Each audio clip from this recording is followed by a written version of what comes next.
So yung distansya mo, tama lang sa kanya. Tama lang yan. Okay. Tapos, hanapin mo dyan yung linyahan. Okay? So, dapat di mo siya nasasagasaan. Sige, pasok ka dito sa konti. Sundan mo lang yun, yung puti na yun sa inyo. Yan.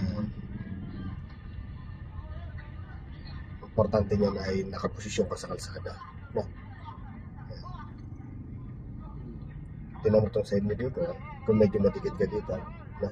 So, nadadala kasi ng mga motor na nasisiksikan nila. Kaya ikaw naman ay pupunta dito. No?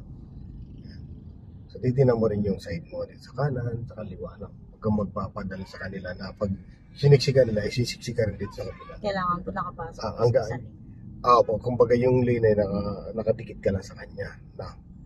Para hindi ka masingit. Kumbaga hindi ka masingit masyado. Pag nasingitan ka kasi dyan na masyado, ikaw naman na-affectuhan. Ikaw nadadala.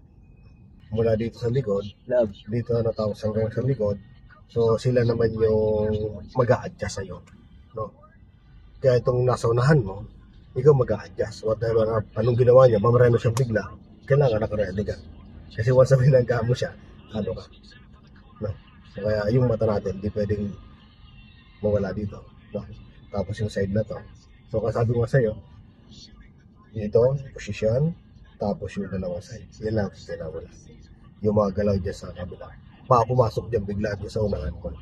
Delikado yun pag pumasok sa unahan mo, tapos ang takbo mga 40 pataas. O kaya 60 pataas. No? Kaya babantayan mo yung mga papasok na yun. Mula dito hanggang dyan sa pangalawang sakyanan na ito.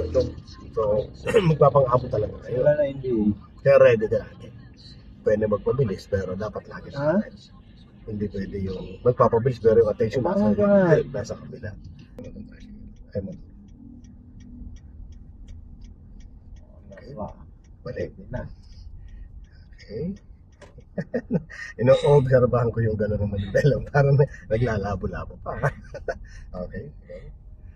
Yan, pabos ka lang sa unahan. Tignan mo yung position ng sakyan mo. Yan. Okay. Go. Yan, focus sa unahan. Alam mo kagad yung lane mo, kita mo kagad yung guhit na yan doon sa ano. Tingin ka dyan. Yan, yung guhit na, yung broken na yan, kita mo na. Kung gusto mo pumasok sa kanya, pasok ka tayo na kamay ka. Dagdag ka ng konting gas. Yan, okay na. Yan. Okay? Kaya mo lang ma-overtake yung mga yan. Kasi naiinip din sila. So, dikit ka lang dyan sa guhit na yan. Dalawan pala ito sa lubungan. So, dapat di ka lalagpas doon sa guhit na yan.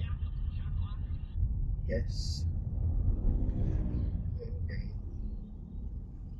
Kuha ka ng konti bandang kaliwa. Kasi lamang ka dito sa kanan. Gitna. Okay. Go. So, focus ka agad sa lane na yon. Doon sa naka-hazard na yon, dapat nandun ang attention mo agad. No. So, kukuha ka ng konting kaliwa pa. Slow down ka lang. Kuha ka ng kaliwa. Okay, ring gitna. Okay. Dito. Good. Kaya Willie Polly, maraming salamat idol sa 25 pesos donation. Hindi na muna ito mga naglalakad pa ito. Wala silang date, diba? So, diretso lang tayo, ma'am. Okay, sige. Attention mo lang doon sa... Okay. Salamat sa